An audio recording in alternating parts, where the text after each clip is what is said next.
ہم سب کے آقا جناب رسول اللہ صلی اللہ تعالی علیہ وسلم کو اسی مشن کی تکمیل کے طور پر کہ جیسا میں نظام چاہتا ہوں وہ نظام میری زمین پر قائم کرو. اور پیغمبر علیہ السلام نے 23 سال میں واقعی جو نظام اللہ تعالیٰ چاہتے تھے ویسے ہی کر کے دکھا دی. اور ایسی ٹیم اللہ کے رسول نے وہاں پر اکٹھا کر دی. اس ٹیم نے ساری دنیا میں پھیل کر اللہ کے نظام اللہ کے بندوں کو پہنچایا. اور پھر پیغمبر علیہ السلام آخر میں گواہ بنا کے گئے، اے پروردگار عالم، میں نے آپ کے پیغام کو پہنچا دیا ہے، آپ گواہ رہیے گا. اور اللہ تعالیٰ نے بھی پھر فرما دیا ساری امت سے الیوم اکملت لکم دینکم واتممت علیکم نعمتی ورضیت لکم الاسلام دینا، کہ میں نے تمہارے لیے اسلام کو پسند کر لیا ہے. اب تمہاری کوشش ہونی چاہیے کہ اسلام پر باقی رہو، اسلام پر جمے رہو، اسلام ہی پر تمہارا باقی رہو. صرف مسلمان سمجھ کے بیٹھ جاؤ کہ جی اللہ نے ہمیں مسلمان بنایا ہے، ایمان والا بنایا ہے، لیکن مسلمانوں والے اعمال، مسلمانوں والی فکر، مسلمانوں والی کوشش تمہارے اندر نہ ہو تو تم نام کے مسلمان کہلاؤ گے، اللہ کے پسندیدہ مسلمان نہیں کہلاؤ. اگر اللہ کا پسندیدہ اسلام حاصل کرنا ہے، اللہ کے پسندیدہ دین پر چلنا ہے، تو میرے بھائیوں، جس طریقے سے ہمارے بڑوں نے اسلام کے لیے محنت اور قربانیاں پیش کی ہیں، انہی قربانیوں کی وجہ سے آج دین اسلام پر ہم آسانی سے عمل کر رہے ہیں، دین اسلام کے احکامات کو زندہ کر رہے ہیں. کیا ہماری وہ محنت اور قربانی اپنی نسلوں کے لیے ہو رہی ہے؟ اگر ہمارے اکابرین، ہمارے بزرگان دین وہ قربانیاں نہ پیش کرتے تو کیا آج ہم اسلام کے باقی رہتے؟ انہوں نے کس طریقے کی تکلیفیں اٹھا کر، لوگوں کے تانے سن کر، ذلت برداشت کر کے دین اسلام کی دعوت کے لیے کوئی گلی نہیں چھوڑی، کوئی چپا نہیں چھوڑا، کوئی محلہ نہیں چھوڑا جہاں کے لوگوں کو اسلام کی تعلیمات نہ پہنچے. اسی کا نتیجہ ہے کہ لوگ اسلام سے قریب ہوئے، مسلمان بنے. اگر وہ مسلمان نہ بنتے تو بتائیے آج ہم مسلمان ہم کہلاتے؟ پتہ نہیں کہاں گھوم رہے ہوئے، بھٹک رہے ہوئے. میرے بھائیوں، جس طریقے سے ہمارے اکابرین نے، بزرگوں نے قربانیاں دی ہیں دین اسلام کی نشر و اشاعت کے لیے، دین اسلام پر عمل کرنے کے لیے، کیا ہم اپنے نسلوں کے دین اور ایمان کو بچانے کے لیے وہ قربانیاں دے رہے ہیں؟ ہمیں تو پوچھنے کی بھی توفیق نہیں ہوتی بچوں سے کہ آج مکتب میں قاری صاحب نے کیا پڑھایا، ذرا ہمیں سبق تو سنا دو. کون سی بات پر جاتی خاص؟ ہاں، اسکول کی کتابوں کا سبق لے کے بیٹھ جائے گی کہ ٹیوشن کرو، ہوم ورک کرو، کیا کام بتایا ٹیچر نے، لیکن مکتب والے استاد نے، قاری صاحب نے کیا بتایا ہے ہمارے پاس پوچھنے کا موقع نہیں. جب ہمیں دین کی اہمیت نہیں ہے تو بچوں کو کہاں سے آ جائے؟ جب ہم ان بچوں سے کچھ نہیں پوچھ رہے ہیں، انگلش اور میتھ کے بارے میں پوچھ رہے ہیں، تو ان کے دل و دماغ میں بھی اسی کی اہمیت بیٹھے گی. دین اور قرآن کی اہمیت کہاں بیٹھے گی؟ بتائیے کہ ہے نہیں لمحے بھی کیا کہ ہم اپنے بچوں کو اسکول میں بھیجتے ہیں اہتمام کے ساتھ، نہلا دھلا کر، شاندار کپڑے پہنا کر، ڈریس پہنا کر، پھر چھوڑنے جاتے ہیں، پھر بچہ لے کر آتے ہیں بچوں کو تو اس کو دل بہلانے کے لیے اس کے ساتھ انجوائے کرتے ہیں. اگر موڈ خراب ہو جائے تو اس کا موڈ صحیح کرنے کی کوشش کرتے ہیں, کوئی چیز دلوا کر اس کا موڈ صحیح کراتے ہیں, پھر شام کو لے کر ہوم ورک کراتے ہیں. اتنا اہتمام بچوں کے ساتھ کیا جا رہا ہے ان کی دنیا بنانے کے لیے, ان کی دنیا سنبھالنے کے لیے, ان کو ڈگری دلانے. خوب کریے, لیکن میرے بھائیوں ان کی قبر بنانے کی فکر کون کرے گا؟ ان کی آخرت بنانے کی فکر کون کرے گا؟ کیا یہ ماں باپ کی ذمہ داری نہیں ہے؟ کیا صرف استاد کی ذمہ داری ہے؟ یہ ہے نہیں سوچنے کی بات. میرے بھائیوں جس طرح ہم اسکول کے لیے اپنے بچوں پر محنت کر رہے ہیں خوب کریے, لیکن اس سے زیادہ محنت ہمارے لیے ضروری ہے بلکہ فرض عین ہے کہ ہم بچوں کو بنیادی اسلامی تعلیمات سے روشناس کرائیں. جس طرح روزہ نماز پڑھتے اسی طرح دین کی بنیادی تعلیمات حاصل کرنا, بنیادی عقائد کو سیکھنا, پڑھنا, سمجھنا, یہ بھی ہمارے لیے ضروری ہے. ایسا نہیں ہے کہ کچھ لوگ تعلیم حاصل کر لیں اور بقیہ کی طرف سے کفارہ عطا ہو جائے, کفایہ عطا ہو جائے. ہر ایک کو بنیادی تعلیم سمجھنا ضروری ہوگا, اس کے بغیر وہ کامل مسلمان نہیں ہو سکتا. اتنی غفلت ہے ہمارے معاشرے. ہم تو مطمئن ہو کے بیٹھ جاتے تھے, قاری صاحب کے پاس بچہ چلا گیا, مکتب چلا گیا, بس قرآن پڑھ لیا. کتنے سال میں پڑھا, کیسا پڑھا تو نہیں پتا, قاری صاحب نے پڑھا دیا. نتیجہ کیا نکلتا ہے؟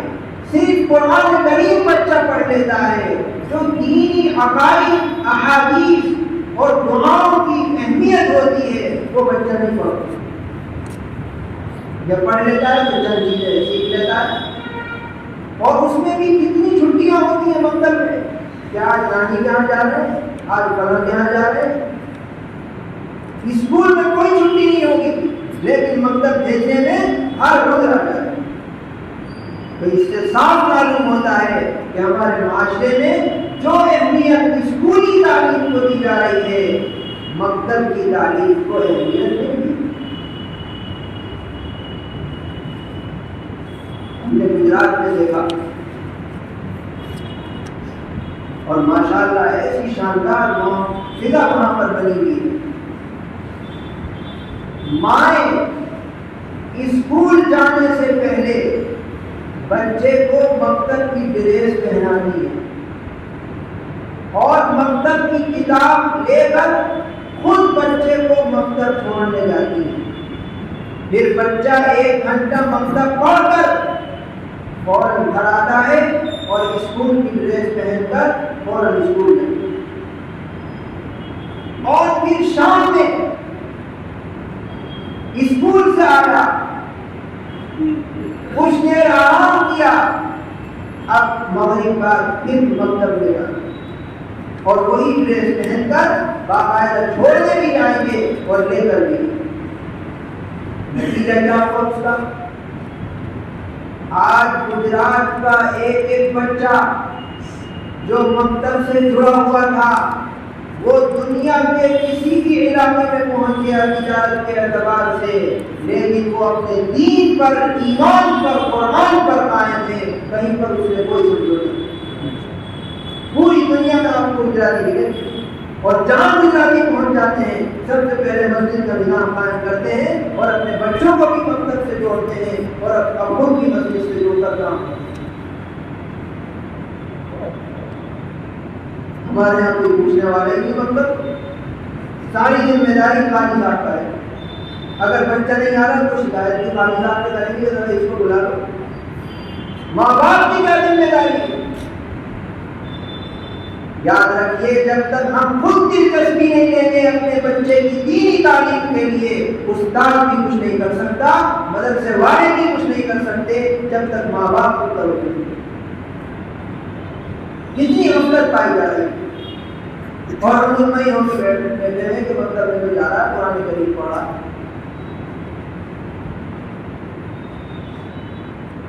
شیخ الاسلام حضرت مولانا سید حسین احمد مدنی نور اللہ تعالی ملک کو آزادی دلانے کے لیے ملک کے مختلف حصوں میں سفر کرتے اور لوگوں کو انگریز کے خلاف ابھارتے. لیکن جیسے ہی ملک آزاد ہوا تو انہوں نے اپنی محنت کا میدان بالکل بدل دیا. یہ کہا کہ ہمارا مقصد ملک کو تقسیم کرنا نہیں تھا بلکہ انگریز ظالم کے تسلط سے نجات دلانا تھا. کچھ حد تک ہم اس میں کامیاب ہو گئے, چاہے تقسیم ہو گئی لیکن انگریز تو چلا گئے. انہوں نے اس بڑھاپے کی عمر میں اس ملک میں بسنے والے مسلمانوں کے بارے میں سوچا اور اس وقت دینی تعلیمی بورڈ قائم کیا گیا جمعیت کے ماتحت, جس میں یہ مشن اور تحریک کے طور پر شروع کیا گیا کام کہ ہمیں ہر مسجد میں اور ہر محلے میں مکتب قائم کرنا ہے. آپ کو تعجب ہوگا کہ 80 سال کی عمر وہ تو آرام کرنے کی عمر ہے, لیکن ملک کا کوئی حصہ انہوں نے نہیں چھوڑا جہاں پر چاہے پیدل جانا پڑے, چاہے کشتیوں میں جانا پڑے, چاہے دریا کو عبور کر کے جانا پڑے, وہاں پہنچ کر لوگوں کو آمادہ کرتے کہ بھئی اگر تمہیں اپنے ایمان کی حفاظت کرنی ہے تو اپنے نونہالوں کے لیے مکتب کھولو, مسجد کھولو, اس سے جڑ کر کام کرو, جبھی تمہارا ایمان اور دین باقی رہے گا, اس کے بغیر کوئی اور صورت نہیں. وہ 80 سال کا بوڑھا ملک کی آزادی کے لیے جس کے محنتوں کو, قربانیوں کو سنہرے حروف سے لکھا جاتا ہے, وہ آزادی کے بعد خاموش نہیں بیٹھے بلکہ اپنے مسلمانوں کے دین اور ایمان کے لیے کوشش کر رہے ہیں, فکر دلا رہے ہیں, توجہ دلا رہے ہیں. آپ تو یہاں بڑے سکون سے بیٹھے ہیں, چپے چپے پہ مسجد ہے, ذرا دور دراز علاقوں میں نکل جائیے, پڑھانے والے حافظ نہیں ملتے, دین کی بنیادی تعلیم دلانے والے لوگ نہیں ملتے. اگر ان کے درمیان ہم لوگ پہنچ جاتے ہیں تو وہ ایسا لپکتے ہیں ہماری قانون کو کہ جیسے پتہ نہیں ان کو کیا چیز ملی. اور یہاں چپے چپے پہ امام بھی ہیں, مسجد بھی ہے, پڑھانے والے بھی ہیں, قاری بھی ہیں, مفتی بھی ہیں, لیکن ہمارے پاس موقع نہیں ہے کہ ہم ان سے مسئلے مسائل پوچھ سکیں یا اپنے بچوں کو صحیح تعلیم کی فکر دلائیں. بتائیے, سوچنے کی بات ہے یا نہیں؟ یہ جذباتی بات نہیں ہے, یہ وہ درد دل ہے جو ہمارے اکابر آج کی اس پرفتن ماحول میں اسی غم کو لے کر جی رہے ہیں کہ کس طریقے سے اپنے نسل نو کی حفاظت کریں جس سے وہ ارتداد سے بچ سکیں اور کفر کے قریب ہونے سے بچیں. آج سے 40 سال پہلے فدائے ملت حضرت مولانا سید اصغر صاحب مدنی نور اللہ تعالی انگلینڈ گئے. جب انگلینڈ میں چند گنے لوگ مسلمان تھے, اکثریت مرتد تھی, وہاں ان کے مختلف بیانات ہوتے تھے مختلف علاقوں میں. ہر بیان میں وہ وہاں کے مسلمانوں کو جھنجھوڑتے تھے کہ دیکھو, چاہے تم تجارت کرو, بزنس کرو, کچھ بھی کرو, لیکن اگر تمہیں اس ملک میں اپنا وجود باقی رکھنا ہے دین اور ایمان کے ساتھ تو تمہیں اسکول بھی قائم کرنا ہوگا اور مدرسے بھی قائم. جھنجھوڑتے تھے کہ وہاں کے لوگوں کو برا لگتا تھا کہ ہر بیان اسی پہ ہو رہا ہے, ہر بیان اسی پہ ہو رہا ہے. لیکن کچھ لوگ کھڑے ہوئے اور اپنے اسکول قائم کیے. آج 40 سال کے بعد ان کو اس کی اہمیت نظر آ رہی ہے کہ اگر ہم نے اس 40 سال پہلے اسکول قائم نہ کیے ہوتے تو ہماری نسلیں ختم ہو جاتی.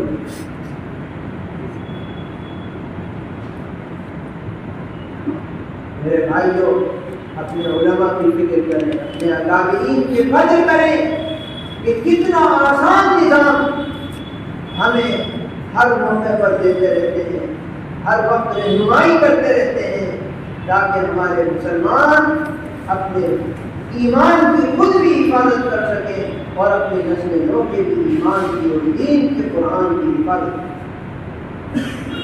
ماشاءاللہ اس مراد آباد شہر میں تقریباً 13 مکاتب، منظم مکاتب قائم ہو چکے ہیں، جس میں سے 4 تو بچیوں کا ہے، جس میں پڑھانے والی بھی بچی ہے اور پڑھنے والیاں بھی بچی ہیں، اور باقاعدہ اس کی مکمل ڈریس ہے. بچیوں کی الگ ہے، بچوں کی الگ ہے، اور اس کی کتاب ہے جو جمعیت کے اکابرین نے مرتب کی ہے اور اس کا نصاب مرتب کیا ہے. اس کا بستہ بھی ہے. یہاں ڈریس ہے کیا؟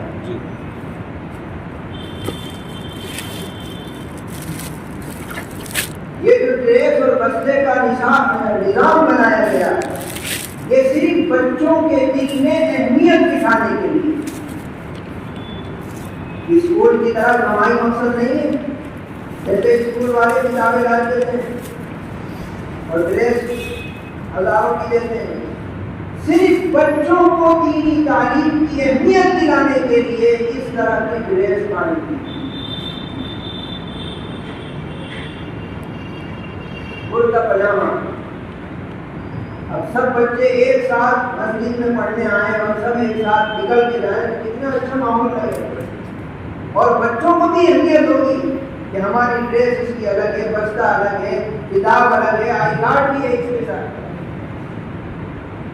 صرف اہمیت دلانے اور بہت ہی تھوڑی قیمت اس کی مقرر کی گئی ہے جس سے کسی پر بار نہ پڑے بول کر، کیونکہ مقصد کمائی نہیں ہے، صرف اہمیت دلانا.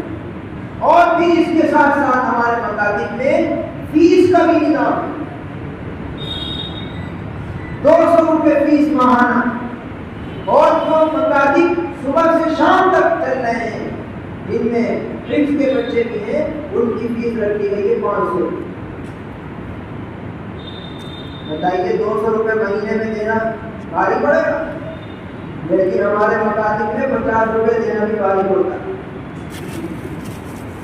کھانا پانی کرتے ہیں کہ ارے پانی کا فیس دے رہے ہیں اور اسکولوں میں دیں گے ہزاروں روپے، وہاں کوئی بھاری نہیں پڑے گا. اور مکتب میں صرف اہمیت دلانے کے لیے تاکہ پڑھانے والے کو بھی اہمیت ہو، اس کی ذمہ داری کا احساس ہو اور ماں باپ کو بھی اہمیت ہو کہ فیس دے رہے ہیں. یہ 50 روپے بھی بھاری پڑتے ہیں، بلکہ فیس اگر کہیں رکھ دی جائے تو بچے پڑھنے ہی چھوڑ دیتے ہیں کہ قاری صاحب نے فیس مانگی. میرے بھائیوں، جتنے فوائد آج کے ماحول میں اس طرح کے منظم مکتب میں ہیں وہ پرانے مکتب میں وہ چیز نہیں ہے. لیکن پرانا مکتب بھی کوئی غلط نہیں ہے. ہمارے اکابر نے جب وہ مکتب شروع کیا تھا تو پہلے وہی طریقہ شروع کیا تھا کہ بھائی کم از کم قرآن کریم تو پڑھ لے، قرآن قاعدہ تو پڑھ لے. لیکن آج کل فتنے ایسے آ گئے ہیں کہ اگر کوئی میڈیا والا مائک کے سامنے آ جائے تو جواب دینا مشکل ہو جاتا ہے. تو وہ قرآن کریم کے بارے میں تھوڑی پوچھے گا، ہمارے مذہب کے بارے میں، ہمارے دین کے بارے میں، ہمارے پیغمبر کے بارے میں، ہماری کتاب کے بارے میں پوچھے گا. اب ہمارے بچوں کو نہیں پتا ہوگا تو ان کو کیا کریں. اس لیے میرے بھائیوں، ہم لوگوں کو دور کریں اور جو لوگ ذمہ دار ہیں مسجد کے، مکاتب کے، وہ خصوصی دلچسپی کے ساتھ اس طرح کا نظام قائم کریں تاکہ پوری کی پوری قوم اس نظام سے جڑ کر اپنی دین کی رہنمائی حاصل کرے اور پھر ان کے ذریعے سے جو دیگر لوگوں کو فائدہ ہوگا. یہ سب ہم سب کے لیے سب کا اللہ تعالیٰ ہمارے اس عقائد کے مشن کو قائم و دائم رکھے اور ہمیں اپنے دین و ایمان کی خدمت کے لیے قبول فرمائے، ہماری نسلوں کے دین و ایمان کی حفاظت فرمائے۔ وآخر دعوانا الحمد للہ رب العالمین۔ بتائیں جو ذمہ داران ہیں وہ اپنی مسجد میں شروع کریں۔